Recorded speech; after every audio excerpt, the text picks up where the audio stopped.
Nos forces armées poursuivent la traque des terroristes dans plusieurs régions.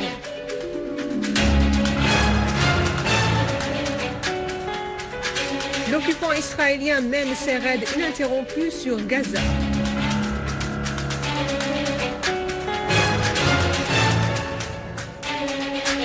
Obama déclare New York et New Jersey zone sinistrée à cause du cyclone Sandy.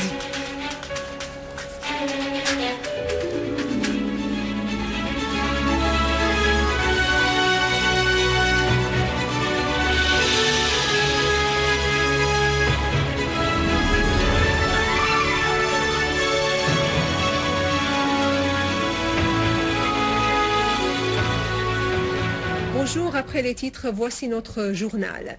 Dans le cadre du ciblage des compétences nationales, un gang terroriste a assassiné hier soir à Rukneddin à Damas le général Abdallah Mahmoud Al-Khalidi, né en 1953 à Alep, marié, père de 4 enfants. Al-Khalidi est parmi l'une des meilleures compétences dans le domaine de l'aviation dans le pays.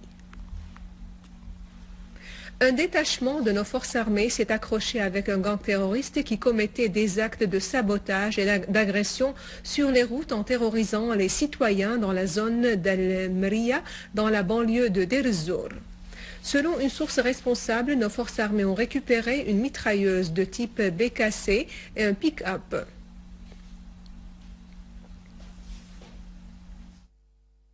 Avec la collaboration des habitants, les services spécialisés se sont accrochés tôt ce matin avec un gang terroriste armé dans la localité de Tal Dara à Salamieh, dans la campagne de Hama, lui infligeant de lourdes pertes.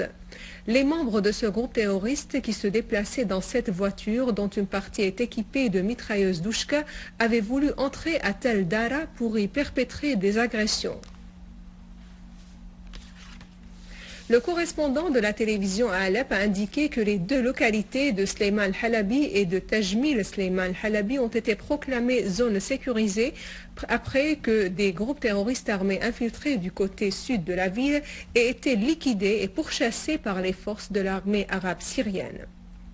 Dans la banlieue d'Alep, des accrochages ont éclaté entre deux groupes de terroristes armés à Azaz sur fond de divergence sur la partition des objets volés dans les actes de pillage des biens des citoyens et des habitants. Plus de 25 terroristes ont été tués et d'autres ont été blessés dans ces affrontements, a indiqué une source officielle au correspondant de l'agence Sana. Dans une nouvelle violation flagrante de l'annonce de l'arrêt des opérations militaires, un groupe terroriste armé a fait sauter une voiture piégée dans la localité Al-Hajar al-Aswad dans la banlieue de Damas. Ayant lieu dans une zone très peuplée, l'explosion a fait plus de 10 martyrs, dont des enfants et des ouvriers, des propriétés publiques en plus de 30 blessés dont certains sont en état critique. Le porte-parole du ministère iranien des Affaires étrangères, Ramin Mahmanparast, a affirmé que les pays occidentaux ne voulaient pas assurer des climats positifs pour trouver une issue pacifique à la crise en Syrie à travers le dialogue national entre les composantes du peuple syrien.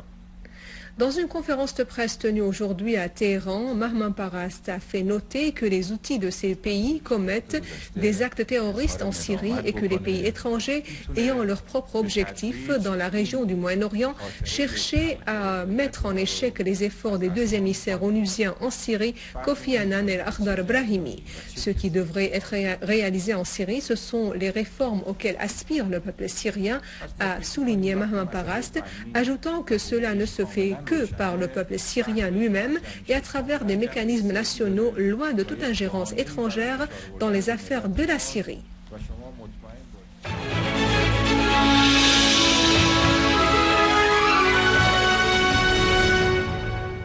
En Palestine occupée, l'aviation de guerre de l'occupant israélien a mené aujourd'hui un raid sur la bande de Gaza pour la 9e journée consécutive.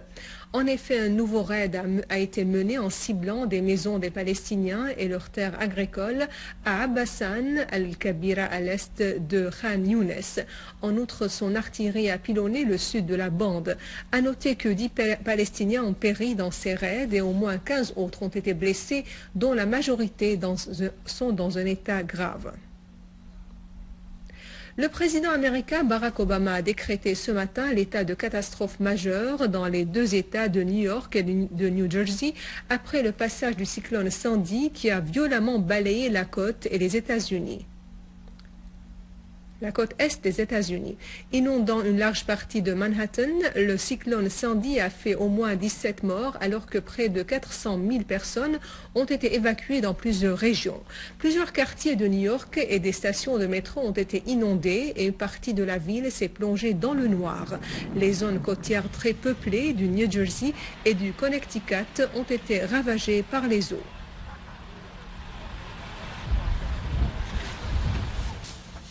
Et avant de clore ce journal, voici un rappel des principaux titres.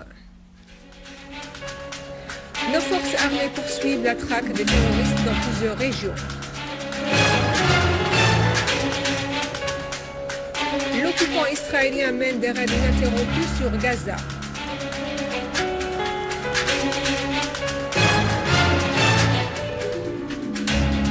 Obama déclare New York et New Jersey zone sinistrée à cause du cyclone Sandy.